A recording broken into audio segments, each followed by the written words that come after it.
Un uzreiz pēc tam, kad Jēzus runāja par šo šauro un plato ceļu, viņš turpina Mateja evaņģēlija 7. nodaļas 15. pantā ar vārdiem: sargieties no nepatiesiem praviešiem, kas nāk pie jums avju drēbēs, bet iekšēji tie ir plēsīgi vilki. Jūs tos pazīsiet pēc to augļiem. Vai kāds vāc vīnogs no ērkšķiem vai arī vīģis no daģiem? Labs koks nevar izdot ļaunus augļus, nedz nelabs koks var izdot labus augļus. Ik viens koks, kas neizdod labus augļus, tiek nocirsts un iemests ugunī. Tādēļ jūs tos pazīsiet pēc to augļiem. Jā, pēc tam, kad Jēzus runājas par šo šauro ceļu, kas ir grūts un pa kur ies tikai daži, viņš runāja arī par plato ceļu. Un uzreiz pēc tam viņš runā brīdina par šiem nepatiesiem praviešiem, kas nāks pie jums, viņš saka, avju drēbēs. Un bieži tad, kad mēs saskaramies ar kādiem maldu mācītājiem, viltus apustuļiem, viltus praviešiem, dažādās vidēs, viņi izskatās un atstāja to iespēju, ka viņi ir ļoti garīgi, ka viņi ir ļoti pazemīgi, ļoti lēnprātīgi. Viņi runā ļoti laipnus vārdus, ļoti nopaļotas frāzes, kas visiem liek justies labi. Un Jēzus brīdina, kad viņi nāks pie jums un izskatīsies kā avis, laipni, pazemīgi, bet īstenībā tie nodomi, ko viņi caur to visu darīs, caur tiem laipniem vārdiem, būs tie ļaunākie. Un es gribētu, ka mēs padomātu par šiem te dažiem pantiem. Un kā jau jūs saprotiet, Kalnu svētdienas noslēgumā tur ir daudz ļoti izaicinošas un kontroversālas lietas paceļās, par kurām mums arī nāksies domāt mums šo lasījumu turpinot. Bet iesākšu ar 15. pantu. Jēzus saka, sargieties no nepatiesiem praviešiem, kas nāk pie jums avju drēbēs, bet iekšēji tie ir plēsīgi vilki. Šo vārdu sargieties Jēzus lieto diezgan bieži savās runās, un tas principā nozīmē apzināties, ievērot ar mērķi, lai pasargātu sevi un pasargātu citus. Pirmkārt sevi, pēc tam citus. Līdzīgi kā lidmašīnā, ja tu lido ar kādu bērnu kopā vai kādu citu, kurš ir varbūt nespēja par sevi parūpēties, ārkārtas situācijā tev ir jāuzliek tā elpošanas iekārta sev pašam, un tad jārūpējas par citu. Tu nevari domāt tikai par citiem, jo tad tu pats būsi apdraudēts. Tātad pirmkārt par sevi, pēc tam par citiem. Un Jēzus arī šos vārdus lietoja attiecībā uz cilvēkiem. Viņš teica, sargieties no cilvēkiem, jo tie jūs nodos gan reliģiskā tiesā, gan arī politiskā tiesā. Tātad visas šīs varas tiks vērstas pret viņa patiesajiem mācekļiem. Viņš arī brīdināja no rakstu mācītājiem, farizējiem, un tad arī viņš teica, lai sargās no sadiķeju un farizēju rauga, kas runāja par viņu liekulību un šo viņu maldu doktrīnām. Un tad, šis vārds sargieties, mēs laikam diezgan labi saprotam, ko tas nozīmē, bet tālāk viņš saka, sargieties no nepatiesiem praviešiem. Un te ir lietots grieķu valodas vārds, viens vārds, kas ir pseudoprofetes, kas principā nozīmē pseidopravieši. Viņš saka, sargieties no pseidopraviešiem, jeb tādiem, kas ir neīsti pravieši, kas ir tikai šķietami pravieši, bet īstenībā tādi nav. Un šie nepatiesie pravieši ir cilvēki, kuri rīkojas it kā Dieva vārdā, it kā dievišķi vadīti, bet patiesībā viņi nerunā Dieva vārdus, viņi nemāc to, ko Dievs saka, viņi nerunā to, ko Dievs saka.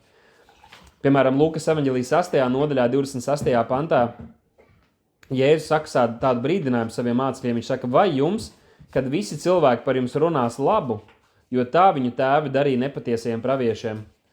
Un šajā ekumēnijas purvā, ko sauc par globālo kristietību, ir tā, ka visi runā labu viens par otru un cenšas dzīvot tā, lai neviens neko sliktu nepateikt, un neviens arī tāpēc citus nenorāja, lai arī viņus paši netiktu aiztikti. Un Jēzus tieši norāja, viņš teica, visi jūs ienīdīs, jūs nodos šajās tiesās, un tas ir slikti, ja visi par jums runā labu, īpaši tie, kas ir no vēlna, kas ir šie maldu mācītāji un raksturmācītāji farizēji. Vai jums, viņš saka, kad visi cilvēki par jums runā labu? Vecās derības kontekstā Dieva tautai bija aicinājums pārbaudīt šos praviešus, kas runā uz viņiem. Un ja gadījumā pravietis kaut ko teica Dieva vārdā, bet tas nepiepildījās, tad kas bija jādara? Viņš bija jānomēta akmeņiem, viņam bija jātiek notiesātam kā nepatiesam pravietim, viņš bija dumpīgā stāvoklī pret Dievu, jo viņš teica Dieva vārdā kaut ko, ko Dievs nebija teicis. Bet ne tikai tādas varēja būt situācijas, ka kaut kas, ko kāds viltus pravietis teica, nepiepildījās, varēja būt arī, ka piepildījās. Un šeit es gribu parādīt no 5. Mūzes grāmatas 13. nodaļas. Arī mūsdienās ir dažādas grupas, kur ir kaut kādi šie svaidītie kalpotāji, tur pravieši, apustuļi un tam līdzīgi. Un Viņu kalpošanās kādreiz redz kaut kādas zīmes un kā brīnumainas lietas, bet pastieties, kāds šeit ir kritērijs. 5. Mūzes 13 no 1. panta. Ja starp jums ceļas, vai no jūsu pašu vidus ceļas kāds pravietis vai sapņotājs, un tas tev dod zīmi vai brīnumu, un zīmi vai brīnums notiek, par ko viņš uz tevi runāja. Tātad tas vien, ka kaut kas brīnumains notiek, vai ka kaut kas, ko viņš ir pateicis vai brīdinājis notiek, tas vēl nav vienīgais kritērijs. Viņš tālāk vēl saka, viņš tev runāja sacīdams, skatieties, ko viņš teica, iesim pēc citiem dieviem, ko tu neesi pazinis, un kalposim tiem. Tad atnāk šis pravietis, un viņam notiek kaut kāda brīnuma, bet viņš tevi vada prom no patiesības. Viņš ar savu sludināšanu, savu mācību tev vada pie citiem dieviem. Līdzīgi kā Jēzus Marka evaņģēlija 13. nodaļā 22. pantā teica, ka nepatiesi Kristu, nepatiesi pravieši celsies un rādīs zīmes un brīnumus, lai pieviltu, ja tas būtu iespējams, pat izredzētos. Bet mēs zinām, ka izredzētie netiks pievilti. Bet, ja būtu iespējams, arī tie tiks pievilti, bet viņi nebūs pievilti. Un tālāk, 5. Mūzes 13. nodaļā 3. pants, viņš saka, tātad, kad šis viltus pravietis nāk un dod šīs zīmes, un viņas pat piepildās, bet viņš aicina tevi atstāt patiesību, iet pie citiem dieviem, tad rakstīts, tev nebūs uzklausīt tā pravieša vai sapņotāja vārdus, jo tas kungs, jūsu dievs, jūs pārbauda, pasvītrojiet savās bībelēs, jūs pārbauda, zināt, vai jūs mīlat to kungu, savu dievu, no visas savas sirds un no visas savas dvēseles. Jums būs staigāt pēc tā kunga, sava dieva, un viņu bīties, un turēt viņa pavēles, un paklausīt viņa balsi, un jums būs viņam kalpot un viņam pieķerties. Un šis ir tas veids, kā arī izredzētie netiks pievilti arī pēdējās dienās, kad būs šie viltus kristi un brīnumu darītāji. Viņi var sludināt, ko viņi grib, viņi var darīt jebkādas zīmes brīnums, ko viņi grib, bet mums būs jāturās un jātur tas, ko Dievs ir pateicis, ko viņš viņu savā vārdā saka. Un nav svarīgi, kādus zīmes vai brīnums kā cilvēks var izdarīt, mēs nesakosim viņu mācībām. Un mēs neatkāpsimies no tā, ko Dievs savā vārdā jau mums ir pateicis. Un kā viņiem būs jāpārbauda, kā viņiem ir jāizvērtē un jāturās un jāmīl tas kungs un jāsteigā viņa ceļos un jābīstās viņš un jātur viņa pavēles. Tas ir tieši tā, kā Jēzus darīja. Viņš teica, stāv rakstīts. Viņš zināja, ko Dievs bija teicis, un viņš no tā neatkāpās. Un viņš neļāva arī vēlnam sagrozīt vai lietot pretēji tam, kā Dievs savu vārdu bija devis. Atcerieties, kur vēlns viņam teica, taču stāv rakstīts, kad viņa eņģeļi tev pasargās, ka tev kāja nepiedauzīsies. Un Jēzus viņam atbildēja, stāv rakstīts, tev nebūs Dievu savu kungu kārdināt. Tā rakstvieta bija no Bībeles, bet vēlns to sagrozīja un gribēja, lai viņš kārdina Dievu, lai viņš grēkot pret Dievu. Vēstulē Kolosiešiem 2. nodaļā 8. pantā rakstīts, piesargieties, lai neviens jūs neaplaupa caur filozofiju un tukšu viltību, pēc cilvēku tradīcijas, pēc pasaules pamatprincipiem un ne pēc Kristus. Un tāpēc arī mums ir jābūt uzmanīgiem, lai mēs netiktu pievilti, jo Jēzus to teica saviem mācekļiem, sargieties no viltus praviešiem. Mums ir jāsarga arī citi, jābrīdina par šiem plēsīgiem vilkiem, bet pirmkārt jāsarga sevi no viltus praviešiem, kas runās it kā Dieva vārdā, bet runās maldus un vadīs prom no patiesības cilvēkus. Lai mēs netiekam sagūstīti un aplaupīti ar šīm filozofijām un cilvēku tradīcijām, kuras ir ļoti daudz apkārt šīs cilvēku liturģijas un tam līdzīgi. Un tad vēl es gribēju uzsvērt no šī panta, kur Jēzus saka, sargieties no nepatiesiem praviešiem, kas nāk pie jums. Viņš teica, ka tie nāk pie jums. Viņi nāks pie tiem, kas sekos, kas meklēs, kas ticēs. Viņi nāks pie viņiem. Un te par piemēru es gribētu lietot Efesas draudzi, kur jūs zināt, kad apstuļu darba 19. nodaļā, kad apstuļs Pāvils satiek šos 12 mācekļus, viņi saņem svēto garu, mēs saprotam, ka tiek izveidota draudze. Tad drusku vēlāk Pāvils tur pavadīja pie viņiem 2 līdz 3 gadus, un Dievs viņiem deva žēlastību tā, ka tur vairojās mācekļu skaits. Tad likumsakarīgi arī tiek iecelti vecie, un pirms Pāvils dodas prom no šīs draudzes apstuļu darba 20. nodaļā, no 28. panta mēs lasīsim, kur viņš nodod šīs pavēles šīs draudzes vecajiem. Tātad draudze bija augusi, tur bija vairāk vecie, kas bija iecelti par ganiem. Un izlasīšu tātad no apstuļu darba 20. nodaļas no 28. panta. Rakstīts, tāpēc pielūkojiet par sevi, atkal uzsvars pirmkārt par sevi, un visu ganāmo pulku. To viņš saka draudzes vecajiem. Pielūkojiet vai sargieties par sevi un visu ganāmo pulku, par ko svētais gars jūs ir iecēlis par uzraugiem. Un šeit mēs zinām, ka viņi visdrīzāk tika iecelti, noteikti tika iecelti tajā veidā, kā apstuļi to mācīja ar roku uzlikšanu, un to darīja citi vecie vai apstuļi vai šie dieva vīri. Bet viņš saka, ka svētais gars viņus ir iecēlis. Tad, kad notiek bibliski dieva gara vadīta šī iecelšana, tad tas ir Dievs caur svēto garu, kurš ieceļ kādus šajā uzrauga amatā. Un viņš tālāk saka, ganīti Dieva draudzi, tad viņi atšķirās, šie veci atšķirās no avīm, viņiem ir jāgana, jāuzrauga, ko viņš ir nopircis ar savām pašu asinīm. Tālāk 29. pants. Pāvils tagad saka, jo es zinu, viņš bija pārliecināts, jo Kristus par to bija brīdinājis. Viņš saka, es zinu šo, ka pēc manas aiziešanas bargi vilki ienāks starp jums, netaupīdami ganāmpulku. Arī no jums pašiem vīri celsies runādami samaitātas lietas, lai aizvilktu prom sev līdzi mācekļus. Tātad šeit Pāvils mums parāda 3 lietas. Pirmkārt, viņš parāda, ka viņš bija mācīts, viņš zināja, ka Kristus bija brīdinājis, ka būs šie viltus pravieši, šie vilki, kas ielavīsies pēc tam, kad apustuļi aizies nost, kad draudz sāks darboties. Un viņš parāda 2 veidus, kā šīs maldu mācības parādīsies. Un es gribu lai jūs padomājat, ka tas nav brīdinājums tikai attiecībā uz šīs dienas draudzi, bet jau uz tā laika draudzi. 1. gadsimtā uz draudzi, ka pie viņiem un no viņiem nāk šie vīri, kas mācīja šīs maldu mācības, kuras šodien mēs saprotam, ka ir kļuvuši par daudzām konfesijām un kustībām, kuras tiek uzskatītas par kristietību, bet kas tādas nav, ja mēs izvērtējam pēc Dieva vārdu. Un tad viņš saka, es zinu, esmu pārliecināts, ka tas notiks, un viņi netaupīs, viņi būs šie plēsīgie vilki, bargie vilki, un viņi ienāks pie jums, un viņi nāks no jūsu vidas. Ja? Tas svarīgi saprast. Un 2. Pētera 2. nodaļa, 1. pants ir rakstīts, bet starp ļaudīm bija arī nepatiesi pravieši, gluži kā starp jums būs nepatiesi skolotāji, to apostols Pēters saka. Tātad 2. Pētera 2.1. Viņš saka, nepatiesi skolotāji, kas slepeni ievedīs nosodāmas ķecerības, pat noliekdami to kungu, kas to nopirka un te uzvedīs žiglu iznīcību. Un tas ir tas, par ko Jēzus un apostuļi brīdināja jau 1. gadsimtā. Un mums ir jāskatās šodien, kā arī šodien ir šie viltus pravieši un maldu mācītāji, maldu mācības, un kāda pat sludina šīs ķecerības nosodāmās, noliedzot pat Kristu, un tā sagatavo sev šo iznīcību.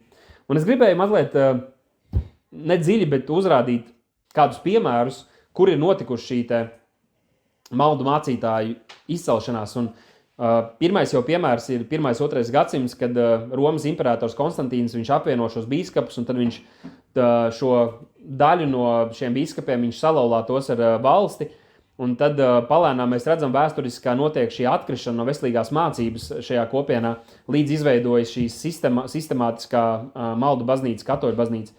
Un iesākumā viņi sāk pieķerties pārliecībām par zīdaiņu kristību, pēc tam draudzes un valsts apvienošanās notiek, tad, kurā tur 3. un 4. gadsimtā parādās Marijas pielūgsmes šis kults, pēc tam parādās indulģences, šķīstītava un daudz citas tam līdzīgas maldu mācības. Un kā mēs zinām vēsturiski, katoļa baznīca kopā ar šo varas spēku ir vajājusi, apspiedusi patieso Kristu draudzi un arī citas grupas, kas mācīja atšķirīgi, un ir dedzinājuši sārtā patiesu kristieši, ir aizlieguši bībeles un tam līdzīgi. Un, kad mēs skatāmies uz šo izcelsmu šai maldu baznīcai un uz visu šo infrastruktūru, kur tagad it kā ir sadraudzībā ar visiem kristiešiem, mums ir jāuzdod jautājums, kas tas ir par garu, kas to vadīja, kas ir par garu, kas vadīja prom, kas ir antikrista gars, kas vadīja prom no Kristus patiesās mācības.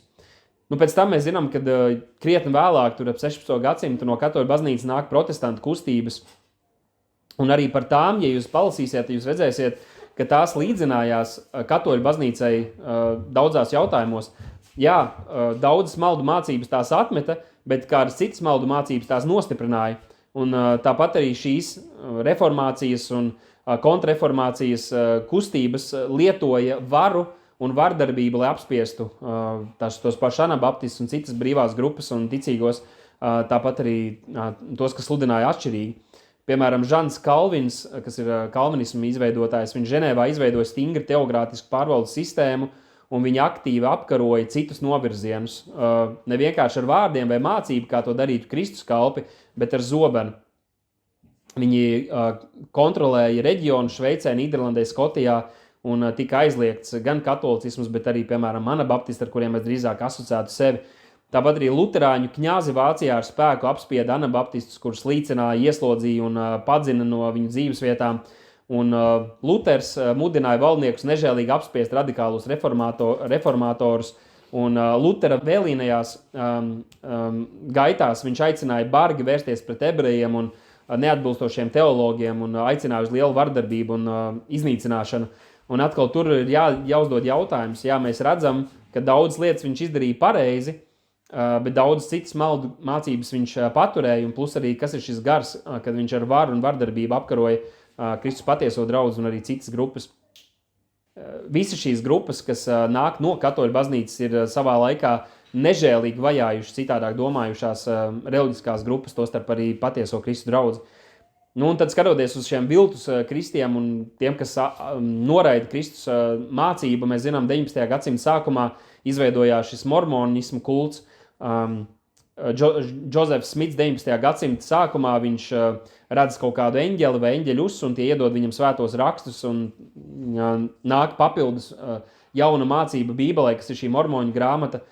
Jehovas liecinieki 19. gadsimta beigās, par tiem esam dzirdējuši arī saistībā ar apokaliptiskiem apsvērumiem, grupa, kura saka, ka Jēzus nav Dievs, bet kas ir eņģelis un tam līdzīgi. Tad jūs esat dzirdējuši arī par dažādiem apokaliptiskiem kultiem un līderiem, piemēram, Jims Jones. 1978. gadā viņam bija liela grupa ar cilvēkiem, kuri uzskatīja, ka viņš ir iemiesojies Kristus, un 900 sekotāji kopā ar viņu iedzēra indi un kļuva par traģiskas masveida pašnāvības dalībniekiem. Tāpat ir daudz citi, tur Davids Korašs, Sans Mjons, kurš ir no Dienvidkorejas. Viņš 16 gadu vecumā viņam parādījās Jēzus un lūdza viņam pabeigt darbu, ko Jēzus nesot spējis pabeigt viņa ciešanās. Un viņš ieguva ļoti lielu atpazīstamību, un ļoti daudz cilvēku viņam sekoja, viņi taisīja masveida kāzas, arī bērnībā atceros par to dzirdēju. Un tāds, kas vairāk saistās ar mūsu platumgrādiem, ir tāds Vissarions, varbūt esat dzirdējuši, 1990. gada sākumā bija Krievijā kāds Sergejs Torops, kurš sevi pasludināja par Jēzus Kristus atzimšanu vai nākušo miesā. Un arī viņam tur piesakoja ļoti daudz cilvēku, kas pārvācās uz Sibīriju, lai dzīvotu kopā ar viņu, un viņš arī ir ceļojis arī Latvijā ar bijis, un daudz gribēja dzirdēt viņa vārdus, bet tā kā mēs redzam, ir tādas mērenākas atkāpšanās, un tad ir šīs vispārējās, kas ir tādas radikālas atkašanas no Kristus un arī Kristus upuru un Kristus būtības aizliekšana. Bet kā mēs varam labāk par to spriest bibliski? Šķiet, ka ļoti noderīgi raksturvieta ir 2. Tesaloniķiešiem 2. nodaļa 9. pants, 2. Tesaloniķiešiem 2.9. kur kādreiz mēs tā jūtamies, un arī cilvēki tā prasa un saka, vai tad viņi nav upuri. Un no vienas puses, jā, tie cilvēki, kuri ir pievilti, viņi ir upuri, viņi ir pievilti. Bet no otras puses šeit mēs parādīsim, ka tas, kad viņi nonāk šajos maldos un turpina dzīvot tajos, tas ir Dieva sods pār viņiem. Un izlasīšu no 9. panta. Proti to, kura nākšana ir pēc sātana darbošanās ar visu spēku un zīmēm un melīgiem brīnumiem, un ar visu netaisnības pievilšanu tajos, kas iet bojā. Tātad šī netaisnības pievilšana ir tajos, tāpēc, ka tie nepieņem patiesības mīlestību, citiem vārdiem viņi nemīl patiesību, lai tie varētu tikt izglābti. Šī iemesla dēļ Dievs tiem sūtīs spēcīgu maldīšanos, lai tie ticētu meliem, lai tie visi varētu tikt nosodīti, kas neticēja patiesībai, bet kam bija patika netaisnībā. Līdzīgi kā 2. Timotejam 4. nodaļā rakstīts ir, kad cilvēki uzkraus sev tādu sludinātājs, kas mācīs to, ko viņi grib dzirdēt, kā viņiem patīk. Viņi paši izvēlēsies, viņi negribēs, viņi novērsīs savu savus no patiesības un pievērsīsies pasakām un izvēlēsies savu sludinātājs tādus, kas mācīs to, ko viņi grib dzirdēt. Jā, un šī raksturvieta tik radikāli mums parāda, ka tāpēc, ka viņi nemīl patiesību, viņiem nav mīlestības uz patiesību, tad Dievs viņiem dod šo pievilšanas garu, lai viņi tiktu nosodīti. Un, jā, tāpēc mēs varam sludināt, uzrādīt, un lai Dievs dod, ka kāda atgriežās, ka kādiem nāk šī mīlestības patiesība. Jo tie, kas arī pievilšanā meklēs un tiešām gribēs saprast, Dievs viņiem to nelieks un dos viņiem to saprašanu. Nu jā, un tajā pantā Jēzus uzrāda, ka tie ir plēsīgi vilki avju drēbēs, un par to jau mēs esam drusku runājuši, bet tie vilki runā par to, ka viņi būs ļauni, alkatīgi, iznīcinoši cilvēki, kas izmantos citus cilvēkus, lai iegūtu savu labumu. Tā viņu nekrietnība nebūs acīm redzama. No malas tiešām izskatīsies un skaties, kuri kaut kādi ortodoksāli priesteri, kurus sarunājas ar cilvēkiem intervijās, un viņi atstāja tik ļoti pazemīgu iespēju, un cilvēku komentāros raksta, viņš ir tik pazemīgs šis priesteris, es tā gribētu mācīties no viņa, jo viņš atstāja tik ļoti pazemīgu iespēju. Viņš tiešām izskatās kā šī avs, kā šis pazemīgais Dieva kalps, bet tā nav patiesība, jo patiesības nav viņā. Mateja evaņģēlija 7. nodaļā 16. pantā Jēzus tālāk turpina. Viņš saka, jūs tos pazīsiet, šos vilkus, jūs pazīsiet pēc to augļiem. Un tad viņš runāja par šīm vīnogām un par šiem augļiem. Labs koks nevar izdot ļaunus augļus, un nelabs koks nevar izdot labus augļus. Un viņš saka, ikvienu mēs pazīsim pēc to augļiem. Un šeit rodas jautājums, kas ir tie augļi, pēc kuriem mēs varam pazīt viltus praviešus, maldu mācītājus. Un, ja mēs atceramies to, ko līdz šim jau esam apskatījuši arī vecajā derībā, tad mēs saprotam, ka pirmkārt tas ir tas, ko viņi runā un ko viņi māca. Un vai tas, ko viņi māca, vai tas sakrīt, un vai tas mūs tuvina Dievam un dievišķai patiesībai, vai tas mūs ved prom no Dieva. Bet gribu apskatīt vēl kādas raksturvietas, tā ātri iziešu cauri, vienkārši izlasīšu, kur mēs redzam Bībelē brīdinājums par šiem viltus praviešiem, par šiem maldu mācītājiem un kādā veidā viņi darbosies. Un tur mēs varam uztvert kaut kādas lietas, par ko Bībele brīdina. 2. Korintiešiem 11. nodaļa 12. pants. Tur Pāvils saka, bet ko es daru, to es darīšu, lai es varu nogriezt ieganstu no tiem, kas vēlas ieganstu, lai iekškā tie lepojas, tie tiktu atrasti gluži kā mēs. Citiem vārdiem viņš saka, es nogriezīšu iespēju tiem, kuri uzdodās par Kristus kalpiem, uzdodās par Kristus apustuļiem, tiešām justies, ka viņi ir daļa no tā, es nogriezīšu viņiem šo iespēju, viņiem parādīšu, ka viņi nav tā kā mēs, viņi nav daļa no mums. Lai iekškā tie lepojas, tie tiktu atrasti gluži kā mēs, tad es to neļaušu, es to nogriezīšu. Jo tādi ir nepatiesi apustuļi, blēdīgi strādātāji, tad viņi ir viltīgi, pārveidodamies par Kristus apustuļiem, un nav brīnums, jo Sātans pats ir pārveidojies par gaismas eņģeli. Tāpēc nav nekas liels, ja viņa kalpotāji arī tiek pārveidot kā taisnības kalpotāji, kuru gals būs atbilstoši viņu darbiem. Un tad šeit mēs redzam, ka šie cilvēki dara blēdības, viņi dara krāpniecības, viņi melo, viņi manipulē, viņi izspiež, pārspīlē, pielāgo un tam līdzīgi. Un viņš saka, ka viņi izskatās kā gaisma, kā taisnības kalpotāji, bet patiesībā tāda nav. Vēl viena raksturvieta Romiešiem 16. nodaļa 17. pants, kur rakstīts, tad es jūs lūdzos, brāļi, atzīmējiet tos, kas izraisa šķelšanās un apgrēcības, kas ir pretī mācībai, kur esat mācījušies, un izvairieties no tiem, kas jums māca lietas, kas ir pretēji Dieva vārdam. Neesiet sadraudzībā ar viņiem. Jo tie, kas ir tādi, nekalpo mūsu kungam Jēzum Kristum, bet kam viņi kalpo? Bet savam pašu vēderam. Tad viņi paši iegūs labumu no šīs kalpošanas. Un caur labiem vārdiem un daļām runām pieviļ vientiesīgo sirdis.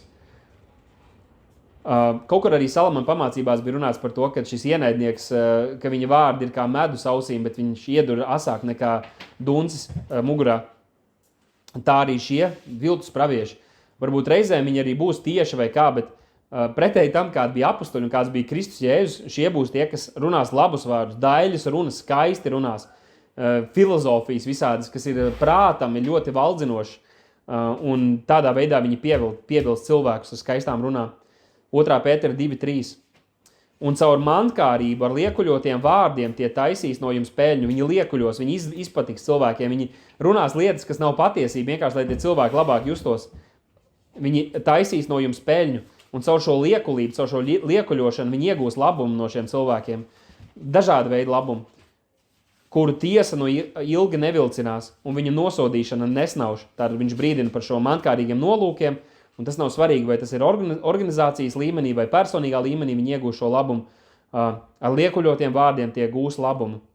Lūkas evaņģēlijas 8. nodaļā, 45. pantā, Jēzus saka, labs cilvēks no savas sirds labiem dārgumiem izdod to, kas ir labs, un ļauns cilvēks no savas sirds ļauniem dārgumiem izdod to, kas ir ļauns, jo no sirds pārpilnības viņu mute runā. Es saprotu, ka pirmkārt, tas, kā mēs varam atpazīt gan maldos esoši cilvēki, gan arī maldu mācītāji vai viltus pravieti, ir tas, ko viņš runā. Vai viņš runā to, kas ir saskaņā ar Dievu vārdu, vai viņš dzīvo patiesībā. Otrs ir tas, kā viņš dzīvo, vai viņš ir mankārīgs, viss tās tie kritēriji, kas ir pret vecajiem vai pret jebkuru ticīgo. Arī šīs lietas mēs varam pārbaudīt un redzēt un secināt. Un trešais ir tas, vai viņš paliek ilgtermiņā šajā ticībā, mācībā. Un noslēdzot šo, kur Jēzus brīdina par šiem viltus praviešiem vai viltus mācītājiem, grib parādīt arī piemēru, kur Jēzus tā kā parāda atšķirības starp to, kādi ir šie derātie gani, kur ir savam labumam uzņemās kaut kādas kalpošanas lietas, un kas ir viņš patiesais gans un visi tie patiesie gani, kas seko viņa piemēram. Un tas ir atrodams Jāņa evaņģēlī 10. nodaļā, 11. pantā, kur iepriekš Jēzus saka, zaglis nāk vienīgi, lai zakt nokautu un nomaitātu, un viņš to attiecināja uz visiem tiem, kas ir šie viltus mācītāji, viltus pravieši, kas nākuši pirms viņa. Un šeit 11. pantā viņš turpina. Es esmu labais gans. Tātad Jāņa 10.11. Es esmu labais gans. Labais gans dod savu dzīvību par avīm. Bet tas, kas ir algotnis un ne gans, tātad tas, kurš dara šo kalpošanas darbu, tikai tik ilgi un tik lielā mērā, kamēr viņam tas ir izdevīgi, kamēr viņš no tā kaut ko iegūst. Nevis gans, bet algotnis, kura avis tās nav, viņš redz vilku nākam un viņš atstāja avis. Protams, viņš arī pats var būt vilks, bet viņš redz vilku nākam, viņš atstāja avis un viņš bēg, un vilks tās noķer un izklīdina. Un tie ir arī daudzi šie gani, tāpēc arī mēs ar Marku esam brīdinājuši par tiem, kas atrodas draudzēs, bet kuri netiek brīdināti par viltus praviešiem, par šiem maldu mācītājiem, maldu mācībām. Jo tie gani ir tie, kuriem nerūp avis. Viņi tikai tās izmanto, viņi nebrīdinās, viņi necentīsies pasargāt šīs avis no šiem maldiem, kas viņus var pievilkt, un šiem vilkiem, kas viņus var izmantot. 13. pantā viņš saka, algotnis bēg, tāpēc, ka viņš ir algotnis un nerūpējas par avīm. Un Jēzus parāda šo kontrastu. Un, protams, ka Jēzus ir mūsu lielais gans, viņš ir patiesais gans, un viņš ir tas, kurš nodeva savu dzīvību par mums, un viņš ir tas, kurš mūs brīdina caur savu vārdu, viņš mūs pamāca, un viņa gars arī mūs to mudina. Bet tāpat arī mēs varam atpazīt tos, kas ir viltus pravieši, un tie, kas ir patiesi Dieva kalpi, kas, protams, ka nav pilnīgi, bet kas nedara šo darbu valdot pār citiem vai kaut ko pieprasot, bet dara to kā tādi, kas būs atbildīgi Dievu priekšā, un kuri brīdina, kuri sargā no vilka un nevis paši bēg, bet kuri cenšas izdarīt visu, lai šīs avis būtu drošībā no vilkiem un šo vilku ietekmes. Tāpēc Jēzus mums visiem saka, sargāties visu pirms pašiem un arī palīdzēt arī citiem būt pasargātiem no vilkiem. Un šeit arī grib iedrošināt, mums nav jāskatās tikai visplašākajā kontekstā. Pirmkārt, arī mēs kā vīri esam atbildīgi, lai mēs paši dzīvotu patiesībā, bet tad attiecībā uz mūsu bērniem, attiecībā uz mūsu ģimeni, uz mūsu namu, mums ir jābūt šiem ganiem, kas mēs ganam savu namu, kur mēs sargājam no visādiem vilkiem, kas var nākt no skolas vides, kas var nākt no draugu, draudzeņu attiecību vides, kas var nākt no interneta vides, kas var nākt arī vienkārši kaut kādas domas, kuras, vai jautājumi, kas rodās, un mēs vienkārši tos nerisinam, un mēs neķeramies tiem klāt, tad var rasties liels problēmas ar laiku. Un tāpat arī draudzē. Tā kā, lai Dievs mums visiem palīdz, un arī sievas tāpat, protams, un sievietes un jaunieši sargāsimies un sekosim Kristum un sargāsimies no viltus praviešiem. Es ceru, ka šī mācība arī ir par iedrošinājumu un par pamācību mums visiem, lai mēs to varētu darīt.